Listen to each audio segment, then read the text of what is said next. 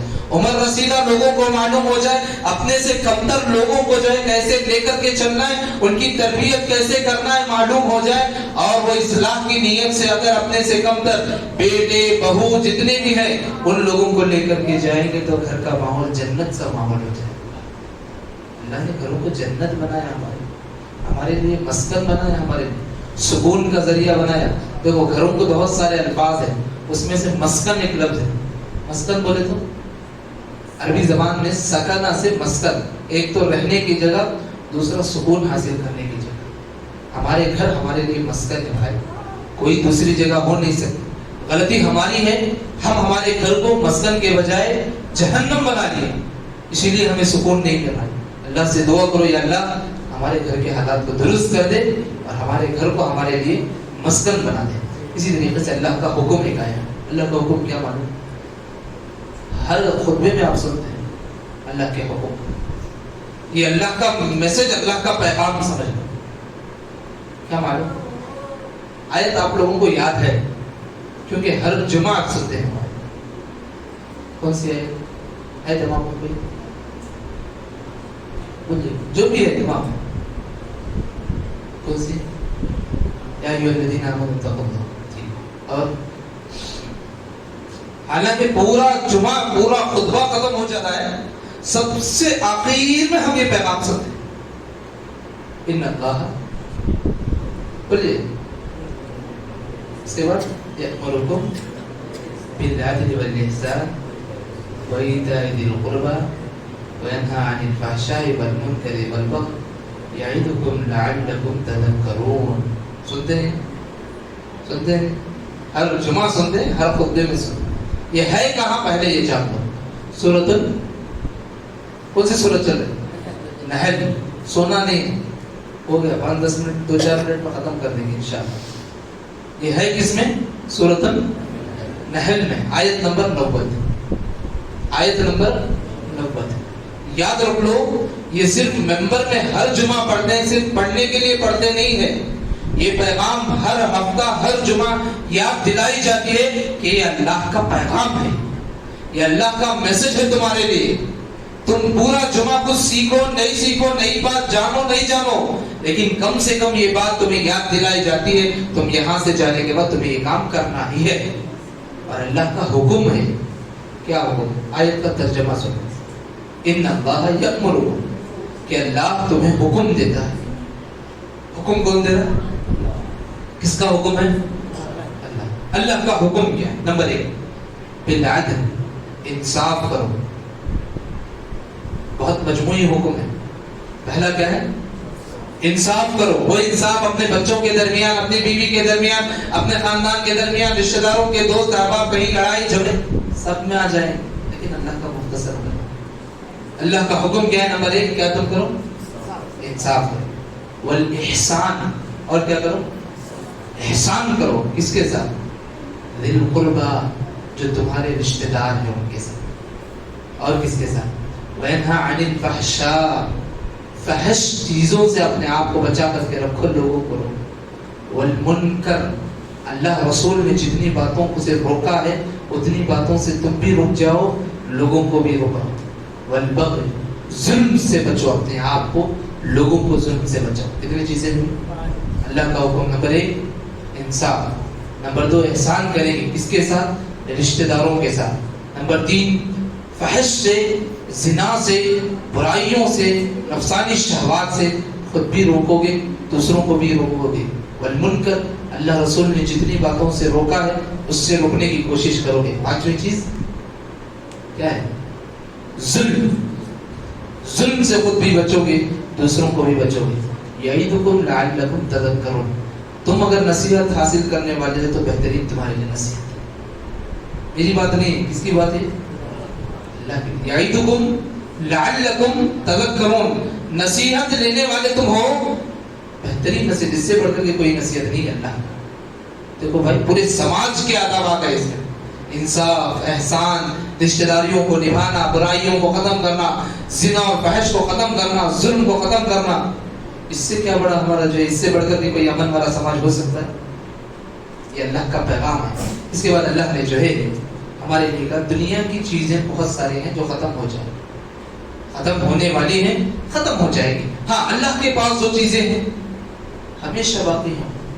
عند اللہ باقی, وہ ساری کے سارے باقی رہ جائے گی. اور تمہیں کیا کرنا ہے؟ وہ ساری چیزیں گننا نہیں ہے, نیکیوں میں آگے بڑھتے جانا ہے. تمہاری نیکیاں کس کے پاس رہے گی؟ وہاں رہے گی, محفوظ رہے گی, اور تمہیں اس کا بدلہ دیا جائے گا. اور اس کے بعد اللہ نے ایک ادب بیان کیا, قرآن پڑھنے کا. قرآن پڑھنے کا, روزانہ قرآن پڑھ رہے ہیں. دیکھو اس ادب پر کتنا ہمارا عمل ہے. اللہ نے کہا وَإِذَا قَرَأْتَ الْقُرْآنَ, جب تم قرآن مجید پڑھنے کے لیے بیٹھو یا قرآن پڑھو, فَاسْتَعِذْ بِاللَّهِ مِنَ الشَّيْطَانِ الرَّجِيمِ, تمہیں چاہیے پہلی فرصت میں شیطان سے پناہ مانگو.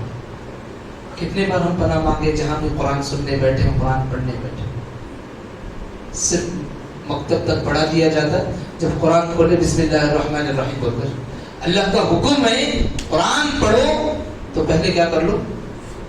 شیطان سے پناہ مانگو. کیسے پناہ مانگیں گے؟ چھوٹے کلمات, اعوذ باللہ من الشیطان الرجیم. یہ بسم اللہ جو ہے پھر اللہ کی تعریف. ایک تعوذ ہے, ایک تسمیہ ہے. یہ بات سن لو, ایک تعوذ ہے, ایک تسمیہ. تعوذ کیا ہے؟ اللہ سے پناہ مانگو, یعنی شیطان مردود کے پناہ سے نکل کر اللہ کے پناہ میں چلے آنے کو تعوذ. اسے بولتے ہیں اعوذ باللہ من الشیطان الرجیم. اس کے بعد جو ہے تسمیہ. تسمیہ کیا ہے؟ نام ہے بسم اللہ الرحمن الرحیم, یعنی اللہ کے نام کے ساتھ. اسم بولتے ہیں, اسم سے نکلے تسمیہ. تسمیہ اللہ کا نام, اللہ کے نام سے ہم شروع کرنا ہے. تو بڑا رحم کرنے والا ہے, بڑا رحمان الرحیم. تو یہ کیا ہوا؟ تعوذ اور تسمیہ. تو قرآن پڑھیں گے تو کیا پڑھیں گے؟ ضروری ہے اعوذ باللہ من الشیطان الرجیم, یہ اللہ کا حکم. ہاں, سورہ توبہ اگر شروع سے پڑھیں گے تو پڑھیں گے. اس مسئلے سورہ توبہ میں سنایا تھا, کیا پڑھنا ہے کیا نہیں پڑھنا. ہاں, بسم اللہ پڑھیں گے, اعوذ باللہ نہیں پڑھیں گے, درمیان سے پڑھ رہے ہیں. بارک اللہ فیک, اللہ آپ کے علم اور برکت نصیب فرمائے, آمین. اس کے بعد اللہ نے جو ہے ایک آخری پیغام, آخری بات, آخری آیت سمجھو. اور یہ آیت اس جذبے سے سنو کہ میری زندگی کا مقصد اور میرے بچوں کی زندگی کا مقصد یہی ہونا ہے. بہت بڑی بات ہے, بہت عظمت والا کام. اللہ نے حکم دیا, ادعو الی سبیل ربک بالحکمہ والموعظۃ الحسنہ وجادلہم باللتی ہی احسن. اللہ نے کہا تم جو بھی اللہ کو جانے نہیں ہے, جن کو اللہ کا تعارف معلوم نہیں ہے, اللہ کون معلوم نہیں ہے, اسے کیا کرو تم اللہ کی طرف بلاؤ. کیا کرنا ہے؟ مقصد بنا سکتے ہیں. بہت مشکل ہے مقصد بنا سکتے ہیں. وہ بلانے کا الگ الگ طریقے ہو سکتے ہیں, انشاءاللہ کبھی فرصت سے ہم جانیں گے. اللہ کا حکم کیا ہے؟ پہلے تم بلاؤ. بلانا کیسے ہے؟ حکمت اور موعظت سے. حکمت کیا ہے؟ کبھی آپ ایک ایسا کام کر دیے جس سے وہ آپ اور اسلام سے متاثر ہو. موعظت کیا ہے؟ آپ اتنے پیارے لہجے میں اس کو دعوت دیتے ہو کہ فوری طور پر سرنڈر ہو جاتا ہے اسلام قبول کرنے کے. یہ حکمت اور موعظت. ہماری زندگی حکمت سے خالی, موعظت سے دور ہوتی ہے. اسی لیے ہم صرف جنگ جدال کی باتیں کرتے ہیں. جب ہماری زندگی حکمت, دور اندیشی اور موعظت نصیحت والی بن گئی تو یاد رکھو ہماری زندگی میں بھی اور سب کی زندگی میں بھی امن آ جائے گا. ہمیں اللہ کی راہ میں انہیں بلانا. مقصد بنائیں گے زندگی کا, بچوں کو لگائیں گے. جب تک یہ پیغام چلتا رہے گا اللہ کا عذاب رکا رہے گا. جس دن یہ پیغام رک جائے گا, یہ عمل رک جائے گا, وہاں سے چھوٹے چھوٹے عذابات نازل ہو جائیں گے. اللہ نے کہا تم اللہ کی طرف بلاؤ حکمت اور موعظت سے. ہاں, ایسے موقع پر بہت سارے لوگ لڑائی جھگڑے کے لیے آتے ہیں, بحث کرنے کے لیے آتے ہیں, کبھی کبھار مارنے بھی آتے ہیں. اللہ نے کہا وجادلہم باللتی ہی احسن. تمہارے ساتھ اگر وہ لڑائی کے لیے بھی آئے تم اس کا جواب دو, لیکن ایسا نہیں کہ ایک گالی دیا تو ہم 4 گالی دینے والے نہیں. اللہ نے کہا اس سے بہتر رہتے ہیں تیری طرف کہ اس سے جو ہے ہمارا جوابی کارروائی بھی اس کے لیے دعوت کا ذریعہ بن جائے. یہ اللہ کا پیغام ہے جی. کیونکہ یہ پیغام میں اس لیے کھول کر کے بولوں کہ اللہ کے نبی سے بڑھ کر کے امت کا داعی کوئی نہیں ہو سکتا. کہ اللہ کے نبی نے دعوت کی راہ میں مار نہیں کھایا, گالیاں نہیں سنی. جب ہوئے ہیں ان کے ساتھ, ہم سب جو ہے ادنا داعی ہیں, کوشش کر رہے ہیں, طفل مکتب ہے, چھوٹے چھوٹے بچے ہیں اس میدان کے, تو ہمارے لیے تھوڑا صبر کرنا ہی ہے. یاد رکھو زندگی کا مقصد بناؤ کہ زندگی کا کوئی بھی مومنٹ آ جائے, کوئی بھی سچویشن آ جائے, ہم جو اللہ کا تعارف جنہیں نہیں ہوا ہے انہیں اللہ کے بارے میں بتائیں گے انشاءاللہ. اللہ ہم سب کی زبانوں میں وہ تاثیر دے کہ لوگ اسلام کو جان کر کے اسلام قبول کرنے والے بن جائیں. اللہ رب العالمین ہمارے کردار میں وہ اعمال نصیب فرمائے جو کردار ہمارے لیے دعوت کا ذریعہ بن جائے. اللہ رب العالمین اس میدان میں آنے والے ہر صبر کو استقامت سے برداشت کرنے کی طاقت نصیب فرمائے. اللہ رب العالمین ہمیں ایک زندگی نصیب کی ہے, یا اللہ تو ایک زندگی ہمارے نبیوں کے راستے میں لگا دے, دعوت کے راستے میں لگا دے, اصلاح کے راستے میں لگا دے, شیطان کی مکاریوں سے بچا لے, شیطان کی چاپلوسیوں سے بچا لے. انشاءاللہ سورہ نحل کے بعد کون سی سورت ہے؟ بنی اسرائیل, 12 نمبر 15. انشاءاللہ کل بنی اسرائیل اور سورۃ الکہف انشاءاللہ ہو سکے تو سورۃ الکہف جو ہر جمعہ ہم پڑھتے ہیں اس میں اللہ نے کیا پیغام دیا ہے انشاءاللہ کل جاننے کی کوشش کریں گے. رب زدنی علما اللہم فقہنی فی الدین اللہم انکا عفو تحب العفو فاعف عنی اللہم انکا عفو تحب العفو فاعف عنی اللہم انکا عفو تحب العفو فاعف عنی سبحانك اللهم وبحمدك أشهد أن لا إله إلا أنت أستغفرك وأتوب إليك.